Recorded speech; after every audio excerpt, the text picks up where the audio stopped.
बोलिए संतोषी माता की जय। दोस्तों, आज हम संतोषी माता व्रत कथा लेकर आए हैं। आइए शुरू करते हैं। एक बुढ़िया थी और उसके 7 पुत्र थे। 6 कमाने वाले थे, एक निकम्मा था। बुढ़िया माँ 6 पुत्रों की रसोई बनाती, भोजन कराती और पीछे से जो कुछ बचता सो 7वें को दे देती थी। परंतु वह बड़ा भोला भाला था, मन में कुछ विचार न करता था। एक दिन अपनी बहू से बोला, देखो मेरी माता का मुझ पर कितना प्यार है। वह बोली, क्यों नहीं, सबका जूठा बचा हुआ तुमको खिलाती है। मैं बोला, भला ऐसा भी कहीं हो सकता है? मैं जब तक आंखों से न देख लूं मान नहीं सकता। बहू ने हंसकर कहा, तुम देख लोगे तब तो मानोगे ना। कुछ दिन बाद बड़ा त्योहार आया। घर में 7 प्रकार के भोजन और चूरमा के लड्डू बने। वह जांचने को सिर दर्द का बहाना कर पतला कपड़ा सिर पर ओढ़कर रसोई घर में सो गया और कपड़े में से सब देखता रहा। संतोषी माता की व्रत कथा के अनुसार 6 भाई भोजन करने आए। उसने देखा माँ ने उनके लिए सुंदर सुंदर आसन बिछाए है, 7 प्रकार की रसोई परोसी है। वह आग्रह करके जिमाती है। मैं देखता रहा। 6 भाई भोजन कर उठे, तब माता ने उनकी जूठी थालियों में से लड्डू के टुकड़े को उठाया और एक लड्डू बनाया। जूठन साफ कर बुढ़िया माँ ने पुकारा, उठो बेटा, 6 भाई भोजन कर गए, अब तू ही बाकी है, उठना, कब खाएगा? वह कहने लगा, माँ मुझे भोजन नहीं करना, मैं परदेश जा रहा हूँ। माता ने कहा, कल जाता हो तो आज ही जा। मैं बोला, हाँ हाँ आज ही जा रहा हूँ। जय कहकर वह घर से निकल गया। चलते समय बहू की याद आई। वह गौशाला में उपले थाप रही थी। वहीं जाकर उससे बोला, हम जावे परदेश को आगे कुछ काल, तुम रही संतोष से धर्म आपनो पाल। वह बोली, जाओ पिया आनंद से, हमरू सोच हटाए, राम भरोसे हम रहे, ईश्वर तुम्हें सहाय। दे निशाने अपने देख दरू में देर, सूदी हमरी मति बिसारियो, रखियो मन गंभीर। वह बोला, मेरे पास तो कुछ नहीं, जय अंगूठी है, सो ले और अपनी कुछ निशानी मुझे दे। मैं बोली, मेरे पास क्या है? जय गोबर भरा हाथ है। जय कहकर उसकी पीठ में गोबर के हाथ की थाप मार दी। वह चल दिया। चलते चलते दूर देश में पहुंचा। वहां पर एक साहूकार की दुकान थी। वहां जाकर कहने लगा, भाई मुझे नौकरी पर रख लो। साहूकार को जरूरत थी, बोला, रह जा। लड़के ने पूछा, वेतन क्या दोगे? साहूकार ने कहा, काम देखकर दाम मिलेंगे। साहूकार की नौकरी मिली। वह सवेरे 7 बजे से रात तक नौकरी बजाने लगा। कुछ दिनों में दुकान का सारा लेन देन, हिसाब किताब, ग्राहकों को माल बेचना, सारा काम करने लगा। साहूकार के 7-8 नौकर थे। वह सब चक्कर खाने लगे कि जय तो बहुत होशियार बन गया है। सेठ ने भी काम देखा और 6 महीने में उसे आधे मुनाफे का साझेदार बना लिया। और वह 12 वर्ष में ही नामी सेठ बन गया और मालिक सारा कारोबार उस पर छोड़कर बाहर चला गया। संतोषी माता व्रत कथा के अनुसार अब बहू पर क्या बीती सो सुनो। सास ससुर उसे दुख देने लगे। सारी गृहस्थी का काम करके उसे लकड़ी लेने जंगल में भेज दे। इस बीच घर की रोटियां के आटे से जो भूसी निकलती उसकी रोटी बनाकर रख दी जाती और फूटे नारियल के खोपरे में पानी। इस तरह दिन बीतते रहे। एक दिन वह लकड़ी लेने जा रही थी कि रास्ते में बहुत सी स्त्रियां संतोषी माता का व्रत करती दिखाई दी। वह वहां खड़ी हो कथा सुनकर बोली, बहनों, जय तुम किस देवता का व्रत करती हो और इसके करने से क्या फल मिलता है? इस व्रत के करने की क्या विधि है? यदि तुम अपने व्रत का विधान मुझे समझा कर कहोगी तो मैं तुम्हारा एहसान मानूंगी। तब उनमें से एक स्त्री बोली, सुनो, यह संतोषी माता का व्रत है और संतोषी माता की कथा है। इसके करने से निर्धनता, गरीबी का नाश होता है, लक्ष्मी आती है, मन की चिंताएं दूर होती है, घर में सुख होने में से मन को प्रसन्नता और शांति मिलती है, निपुत्र को पुत्र मिलता है, प्रीतम बाहर गया हो तो जल्दी आवे, कुमारी कन्या को मनपसंद वर मिले, राजद्वारे में बहुत दिनों से मुकदमा चलता हो तो खत्म हो जावे, सब तरह की सुख शांति हो, घर में धन जमा हो, पैसा जायदाद का लाभ हो, रोग दूर हो जावे तथा और जो कुछ मन में कामना हो वह सब इस संतोषी माता की कृपा से पूरी हो जावे। इसमें संदेह नहीं। वह पूछने लगी, जब व्रत कैसे किया जावे, जह भी बताओ तो बड़ी कृपा होगी। स्त्री कहने लगी, 1.25 रुपए का गुड़ चना लेना, इच्छा हो तो 5.25 रुपए का ले लेना, या 11.25 रुपए का भी सहूलियत अनुसार लेना।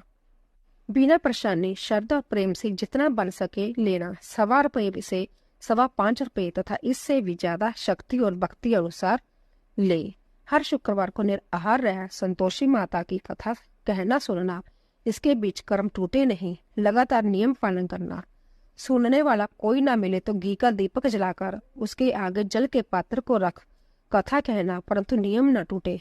जब तक कार्य सिद्ध न हो नियम पालन करना और कार्य सिद्ध हो जाने पर ही व्रत का अध्यापन करना। 3 मास में माता फल पूरा करती है। यदि किसी को खोटे ग्रह हो तो भी माता 1 वर्ष में अवश्य कार्य को सिद्ध करती है।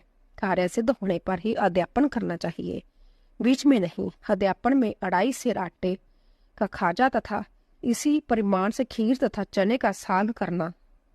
8 लड़कों को भोजन कराना। जहां तक मिले देवर जेठ भाई बंधु कुटुंब के लड़के लेना, ना मिले तो रिश्तेदार और पड़ोसियों के लड़के बुलाना, उन्हें भोजन कराना। यथाशक्ति दक्षिणा दे माता का नियम पूरा करना। उस दिन घर में कोई खटाई न खावे। यह सुनकर बुढ़िया के लड़के की बहू चल दी। रास्ते में लकड़ी के बोझ को बेच दिया और उन पैसों से गुड़ चना ले माता के व्रत की तैयारी कर आगे चली और सामने मंदिर देख पूछने लगी, यह मंदिर किसका है? सब कहने लगे संतोषी माता का मंदिर है। जय सुन माता के मंदिर में जा माता के चरणों में लौटने लगी। दीन होकर विनती करने लगी, माँ मैं निपट मूर्ख हूँ, व्रत के नियम कुछ नहीं जानती, मैं बहुत दुखी हूँ। हे माता जगजननी, मेरा दुख दूर करो, मैं तेरी शरण में हूँ। माता को दया आई। एक शुक्रवार बीता कि दूसरे शुक्रवार को ही इसके पति का पत्र आया और तीसरे को उसका भेजा हुआ पैसा भी आ पहुंचा। जह देख जेठानी मुंह से उकड़ने लगी, इतने दिनों में पैसा आया, इसमें क्या बड़ाई है? लड़के ताने देने लगे। काकी के पास अब पत्थर आने लगी है, रुपया आने लगा है, अब तो काकी की खातिर बढ़ेगी, अब तो काकी बुलाने से भी नहीं बोलेगी। बेचारी सरलता से कहती, भैया पत्थर आवे रुपया आवे तो हम सबके लिए अच्छा है। ऐसा कहकर आंखों में आंसू भरकर संतोषी माता के मंदिर में मातेश्वरी के चरणों में गिरकर रोने लगी। माँ मैंने तुमसे पैसा नहीं मांगा, मुझे पैसे से क्या काम है, मुझे तो अपने सुहाग से काम है, मैं तो अपने स्वामी के दर्शन और सेवा मांगती हूँ। तब माता ने प्रसन्न होकर कहा, जा बेटी तेरा स्वामी आएगा। जय सुन बैग खुशी से बावली हो घर में जा काम करने लगी। अब संतोषी माँ विचार करने लगी, इस भोली पुत्री से मैंने कह तो दिया तेरा पति आवेगा, पर आवेगा कहाँ से? वह तो स्वप्न में भी इसे याद नहीं करता, उसे याद दिलाने मुझे जाना पड़ेगा। इस तरह माता बुढ़िया के बेटे के पास जा स्वप्न में प्रकट हो कहने लगी, साहूकार के बेटे सोता है या जागता है? वह बोला, माता सोता भी नहीं हूँ जागता भी नहीं हूँ, बीच में ही हूँ, कहो क्या आज्ञा है? माँ कहने लगी, तेरा घर बार कुछ है या नहीं? वह बोला, मेरा सब कुछ है माता, माँ बाप है, भाई बहन है, बहू है, क्या कमी है?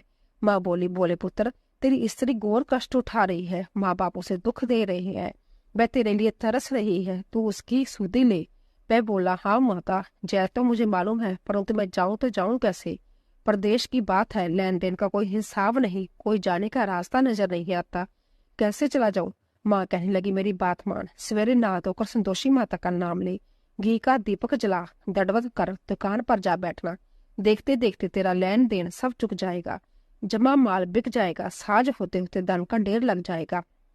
जब सवेरे बहुत जल्दी उठकर उसने लोगों से अपने सपने की बात कही तो वह सब उसकी बात अनसुनी कर दिल लगी उड़ाने लगे। कहीं सपने भी सच होते हैं।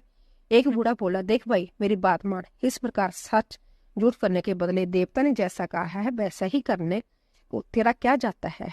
वह बूढ़े की बात मानकर स्नान कर संतोषी माँ को दंडवत कर घी का दीपक जलाकर दुकान पर जा बैठा। थोड़ी देर में वह क्या देखता है कि देने वाले रुपया लाए, लेने वाले हिसाब लेने गए। कोठे से परे सामानों के खरीदार नगद दाम में सौदा करने लगे।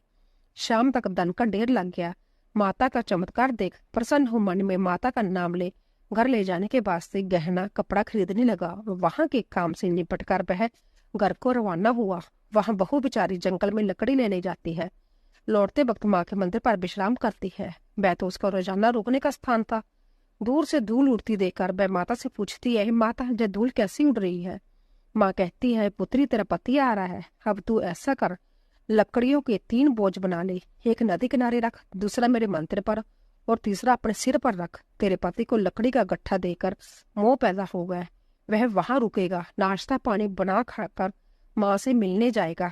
तब तू लकड़ियों का बोझ उठाकर घर जाना और बीच चौक में गट्ठा डालकर 3 आवाजें जोर से लगाना, लो सासू जी, लकड़ियों का गट्ठा लो, भूसी की रोटी दो और नारियल के खोपरे में पानी दो। आज कौन मेहमान आया है?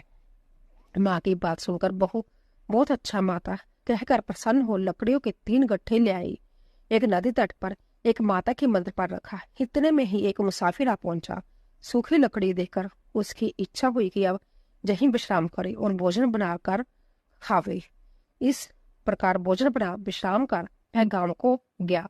सबसे प्रेम से मिला। उसी समय बहू सिर पर लकड़ी का गट्ठा लिए आती है। लकड़ी का भारी बोझ आंगन में डाल जोर से 3 आवाज देती है। लो सासू जी, लकड़ी का गट्ठा, भूसी की रोटी दो, नारियल के खोपरे में पानी दो। आज कौन मेहमान आया है? जय सुनकर सांस बाहर आ अपने दिए हुए कष्टों को बढ़ाते हुए कहती है, बहू ऐसा क्यों कहती है? तेरा मालिक ही तो आया है। आ बैठ, मीठा भात खा, भोजन कर, कपड़े गहने पहन। इतने में आवाज सुन उसका स्वामी बाहर आता है और अंगूठी देख व्याकुल हो जाता है। माँ से पूछता है, माँ जी कौन है? माँ कहती है, बेटा जो तेरी बहू है, आज 12 वर्ष हो गए हैं तू जब से गया है तब से सारे गांव में जानवर की तरह भटकती फिरती है। कामकाज कर कुछ करती ही नहीं, 4 समय आकर खा जाती है। अब तुझे देखकर भूसी की रोटी और नारियल के खोपरे में पानी मांगती है। लज्जित हो बोला, ठीक है माँ, मैंने इसे भी देखा है और तुम्हें भी देखा है। अब मुझे दूसरे घर की चाबी दो तो मैं उसमें रहूं। तब माँ बोली, ठीक है बेटा, तेरी जैसी मर्जी, कहकर चाबी का गुच्छा पटक दिया। उसने चाबी ले दूसरे कमरे में जो तीसरी मंजिल के ऊपर था खोलकर सारा सामान जमाया। एक दिन में ही वहां राजा के महल जैसा ठाट बाट बन गया। अब क्या था, वह दोनों सुखपूर्वक रहने लगे। इतने में अगला शुक्रवार आया। बहू ने अपने पति से कहा कि मुझे माता का अध्यापन करना है। पति बोला, बहुत अच्छा, खुशी से करो। वह तुरंत ही अध्यापन की तैयारी करने लगी। जेठ ने लड़कों को भोजन कराने के लिए कहने लगी। उसने मंजूर किया, परंतु पीछे जेठानी अपने बच्चों को सिखलाती है, देखो रे, भोजन के समय सब लोग खटाई मांगना जिससे उसका अध्यापन पूरा न हो। लड़के जीमने आए, खीर पेट भरकर खाई, परंतु ज्यादा आते कहने लगे, हमें कुछ खटाई दो, खीर खाना हमें बाता नहीं, देखकर अरुचि होती है। बहू कहने लगी, खटाई किसी को नहीं दी जाएगी, जय तो संतोषी माता का प्रसाद है। लड़के तुरंत उठ खड़े हुए, बोले पैसा लाओ। बोले बहू कुछ जानती नहीं थी, सो उन्हें पैसे दे दिए। लड़के उसी समय जा करके इमली ला खाने लगे। जय देखकर बहू पर माताजी ने कोप किया। राजा के दूत उसके पति को पकड़कर ले गए। जेठ जेठानी मनमाने खोटे वचन कहने लगे, लूट लूट कर धन इकट्ठा कर लाया था, सो राजा के दूत पकड़ कर ले गए। अब सब मालूम पड़ जाएगा जब जेल की हवा खाएगा। बहू से जब वचन सहन नहीं हुए, रोते रोते माता के मंदिर में गई। हे माता, तुमने ये क्या किया? हंसाकर अब क्यों रुलाने लगी? माता बोली, पुत्री, तूने अध्यापन करके मेरा वर्ष भंग किया है। इतनी जल्दी सब बातें बुला दी। वह कहने लगी, माता भूली तो नहीं हूँ, ना कुछ अपराध किया है, मुझे तो लड़कों ने भूल में डाल दिया। मैंने भूल से उन्हें पैसे दे दिए, मुझे क्षमा कर दो माँ। माँ बोली, ऐसी भी कहीं भूल होती है? वह बोली, माँ मुझे माफ कर दो, मैं फिर तुम्हारा अध्यापन करूंगी। माँ बोली, अब भूल मत करना। मैं बोली, अब ना होगी माँ, अब बतलाओ वह कैसे आवेंगे? माँ बोली, जा पुत्री, तेरा पति तुझे रास्ते में ही आता मिलेगा। वह घर को चली गई। राह में पति आता मिला। उसने पूछा, तुम कहाँ गए थे? तब वह कहने लगा, इतना धन कमाया है, उसका कर राजा ने मांगा था, मैं भरने गया था। वह प्रसन्न हो बोली, भला हुआ, अब घर चलो। कुछ दिन बाद फिर शुक्रवार आया। वह बोली, मुझे माता का अध्यापन करना है। पति ने कहा, करो। वह फिर जेठ के लड़कों से भोजन को कहने गई। जेठानी ने तो 1-2 बातें सुनाई और लड़कों को सिखा दिया कि तुम पहले ही खटाई मांगना। लड़के कहने लगे, हमें खीर खाना नहीं बाता, जो बिगड़ता है कुछ खटाई खाने को देना। वह बोली, खटाई खाने को नहीं मिलेगी, आना है तो आओ। वह ब्राह्मणों के लड़कों को लाकर भोजन कराने लगी। यथाशक्ति दक्षिणा की जगह एक एक फल उन्हें दिया। इससे संतोषी माता प्रसन्न हुई। माता की कृपा होते ही 9वें मास उसके चंद्रमा के समान सुंदर पुत्र प्राप्त हुआ। पुत्र को लेकर प्रतिदिन माता जी के मंदिर में जाने लगी। माँ ने सोचा कि जय रोज आती है, आज क्यों ना मैं ही इसके घर चलूं, इसका आसरा देखो तो सही। यह विचार कर माता ने भयानक रूप बनाया। गुड़ और चने से सना मुख, ऊपर सूंड के समान होंठ, उस पर मक्खियां बना रही थी। दहलीज में पांव रखते ही उसकी सांस चलाई। देखो रे, कोई चुड़ैल डाकन चली आ रही है, लड़को इसे भगाओ, नहीं तो किसी को खा जाएगी। लड़के डरने लगे और चिल्लाकर खिड़की बंद करने लगे। बहू रोशनदान में से देख रही थी। प्रसन्नता से पगली होकर चिल्लाने लगी, आज मेरी माता जी मेरे घर आई है। यह कहकर बच्चे को दूध पिलाने को हटाती है। इतने में सांस का क्रोध फूट पड़ा। बोली, रांड, इसे देखकर कैसी उतावली हुई है जो बच्चे को पटक दिया। इतने में माँ के प्रताप से जहाँ देखूं वही लड़के ही लड़के नजर आने लगे। वह बोली, माँ जी, मैं जिनका व्रत करती हूँ ना, यह वही संतोषी माता है। इतना कह जट के सारे घर के कवाड़ खोल देती है। सबने माता के चरण पकड़ लिए और विनती कर कहने लगे, हे माता, हम मूर्ख हैं, हम अज्ञानी हैं, पापी हैं, तुम्हारे व्रत की विधि हम नहीं जानते। तुम्हारा व्रत बक कर हमने बहुत बड़ा अपराध किया है। हे माता, आप हमारा अपराध क्षमा करो। इस प्रकार माता प्रसन्न हुई। माता ने बहू को जैसा फल दिया वैसा सबको दिया। जो यह कथा पढ़े और सुने उसका हर मनोरथ पूर्ण करना। बोली संतोषी माता की जय। तो दोस्तों, जाने से पहले कमेंट बॉक्स में जय संतोषी माता लिखे और कथा को ज्यादा से ज्यादा शेयर करें। आप सभी का धन्यवाद।